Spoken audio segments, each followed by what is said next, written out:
The black belt laughed when the quiet stranger stumbled onto the mat. He laughed even harder when the stranger apologized and tried to walk away. Nobody in the dojo knew the man's name, and nobody understood why he looked so uncomfortable around the crowd. Then the black belt stepped in front of him, shoved his shoulder, and demanded that he prove he wasn't weak. The stranger said nothing. He simply looked toward the exit as if he desperately wanted to leave. But when the black belt grabbed his wrist, an older man sitting near the wall suddenly stood up. He moved only once. One controlled movement. The black belt was on the mat before anyone understood what had happened. And the man who had stopped him wasn't another fighter looking for attention. He was a retired Navy SEAL who had spent years learning that the most dangerous person in a room is often the one who has absolutely nothing to prove. If you believe in kindness, second chances, and the idea that true strength means protecting people rather than humiliating them, please like this video, share it with someone who believes in second chances, leave a comment, and subscribe to Dad's Soul Diaries. Because sometimes the quietest person in the room is carrying a story nobody can see. The stranger's name was Calder Rowan. He was 42 years old and had arrived at the Riverside Community Dojo that Saturday morning because he needed help. Not with fighting. Not with martial arts. He needed help finding confidence again. After losing his wife 2 years earlier, Calder had slowly withdrawn from the world. He worked as a delivery driver during the day, returned to his small apartment at night, and spent most evenings looking at photographs of the family he had lost. His teenage son, Soren, had moved to live with his grandparents after his mother's death because Calder had been struggling financially and emotionally. Calder loved his son deeply, but he had convinced himself that staying away was somehow protecting the boy from his own sadness. That morning, Calder had come to the dojo because Soren had encouraged him to try something different. Soren had told his father that he needed to stop hiding from life. Calder had promised he would try one beginner's class. He had arrived wearing an old gray sweatshirt, plain athletic pants, and worn sneakers. He looked nothing like the confident athletes training around him. He stood near the entrance holding a small notebook with the schedule written on it, trying to understand where he was supposed to go. The dojo was busy because a regional martial arts demonstration was taking place later that afternoon. Among the athletes was a celebrated black belt named Garrick Voss. Garrick was 31, powerful, talented, and extremely proud of his reputation. He had won several regional competitions and had become known for his aggressive fighting style.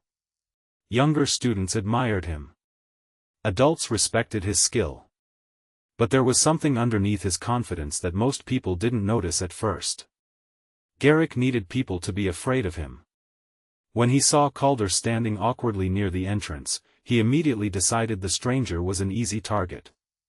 Garrick walked over and asked whether Calder was lost.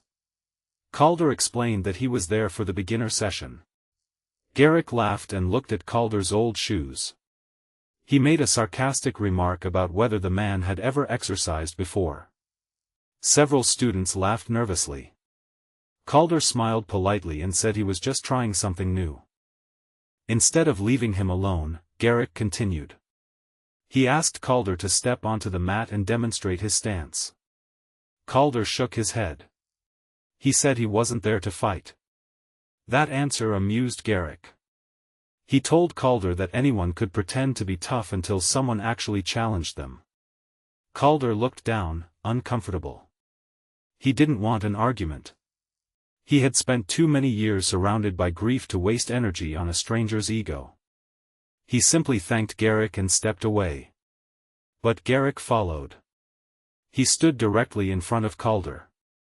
He told him that walking away was the same thing as admitting weakness. Calder didn't answer. Garrick shoved him lightly. Calder stumbled backward. The room became quiet. Calder looked at the floor, then at Garrick, and quietly asked him to stop. Garrick smiled. He shoved him again. This time Calder caught himself against a wooden post. A few students looked toward Master Alden Rook, the head instructor, but the instructor was helping younger students in another part of the dojo and hadn't seen exactly what had happened. Garrick stepped closer. He told Calder that people like him needed to learn their place. Calder's hands tightened for a moment. Then relaxed. He took a breath. He remembered Soren's words from the night before. His son had told him that he couldn't spend the rest of his life being afraid of everything. Calder looked at Garrick and said he didn't want trouble. Garrick grabbed the front of Calder's sweatshirt. That was when an older man near the wall stood up. His name was Hayes Mercer. He was 60 years old and had been attending the dojo for nearly a year. Most people thought Hayes was simply a retired construction supervisor who enjoyed staying active. He rarely spoke about himself. He arrived early, trained quietly, and usually left before anyone could ask questions.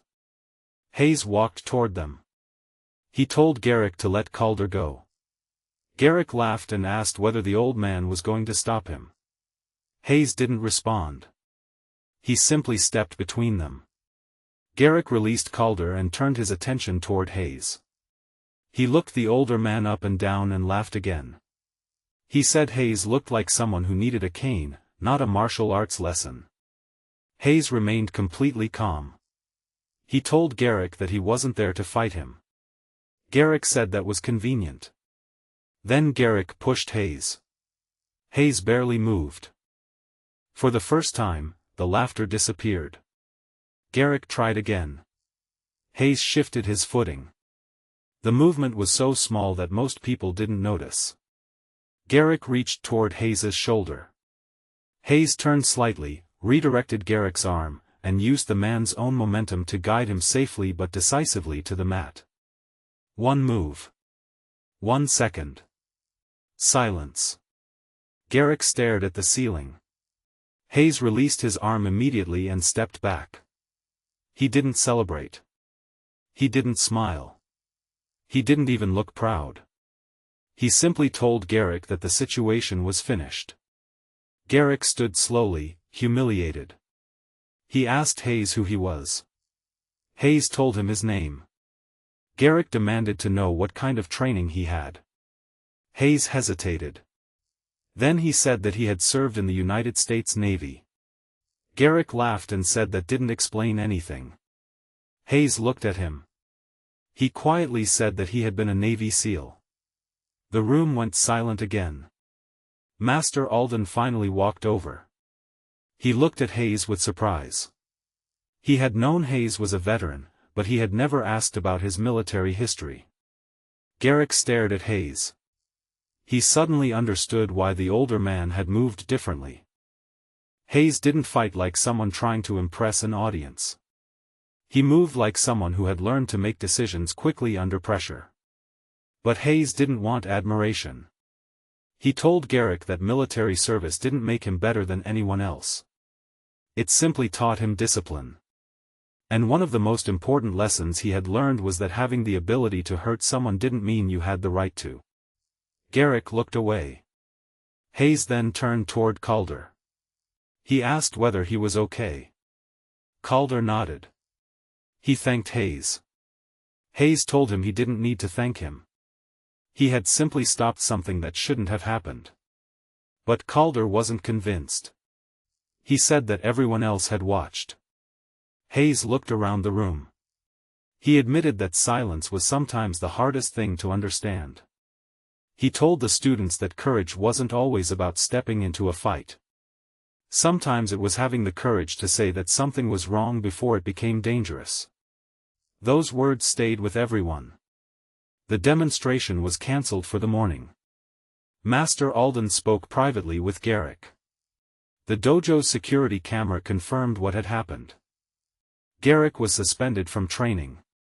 At first, he was furious. He blamed everyone else.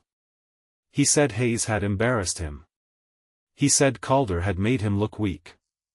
He complained that people were judging him. But later that evening, Garrick watched the security footage alone. He saw himself laughing. He saw Calder trying to walk away. He saw himself shove him. Then he saw Hayes stand. And for the first time, Garrick noticed something he hadn't noticed before. Hayes hadn't looked angry. He looked disappointed. That hurt Garrick more than being defeated. Over the next few days, Garrick began thinking about his behavior. He remembered students who had stopped coming to the dojo after he mocked them. He remembered beginners who had looked nervous when he approached them. He remembered parents who had quietly complained about his attitude. He had spent years calling it confidence. Maybe it had always been insecurity. A week later, Garrick returned to the dojo. He found Calder sitting near the entrance. Garrick apologized. Calder listened. He didn't immediately forgive him. He simply said that everyone deserved the opportunity to become better, but forgiveness couldn't erase what happened. Garrick accepted that. Then he went to Hayes.